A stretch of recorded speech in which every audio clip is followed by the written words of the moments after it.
Australia is recognised as one of the world's largest carbon emitters. We are experiencing growth of 2% per year, and our peak demand is growing in the order of 7% per year. We're now seeing networks that are carrying 13% reserve capacity for as little as 1% of the year's energy demand. This is where standby generators are ideally suited. Because they're able to be rapidly started, they're embedded within the network, and they have a high energy density, they're able to respond quickly to peak demands in the network.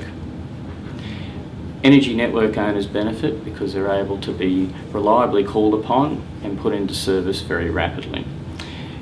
Energy retailers benefit because it has the effect of decreasing volatility in the energy market. And finally, generator owners benefit because they're able to access an income from these traditionally idle assets.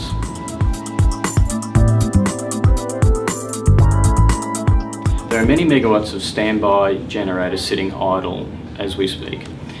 These assets are maintained to be emergency power plants and therefore are able to be brought online in as little as 30 seconds. Once they're online, that capacity is available for up to hours to be able to provide the support on the days that networks are under high stress. Bringing together many of these small generators allows us to aggregate a substantial amount of energy for the use of controlling network demand. Hospitals are an excellent example of where this application lends itself. Generators are well maintained on the installation. The generators can start very rapidly and assume load rapidly without loss of supply to the installation, and therefore will be not disruptive to the business of running the hospital.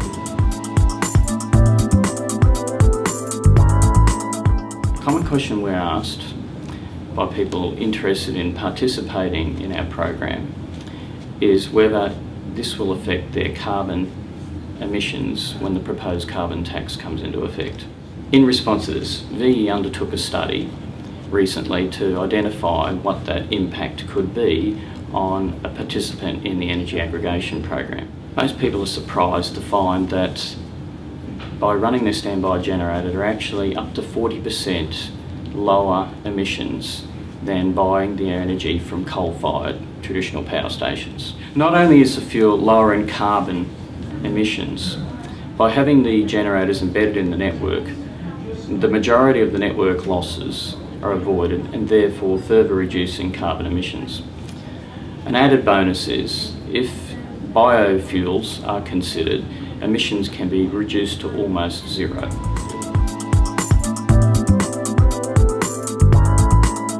As the smart grid evolves into the final product, power generation in the form of standby generators, we believe, will always be required.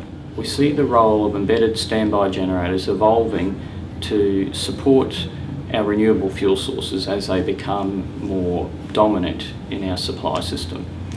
And this is well suited to assist variations in wind and solar at this present time.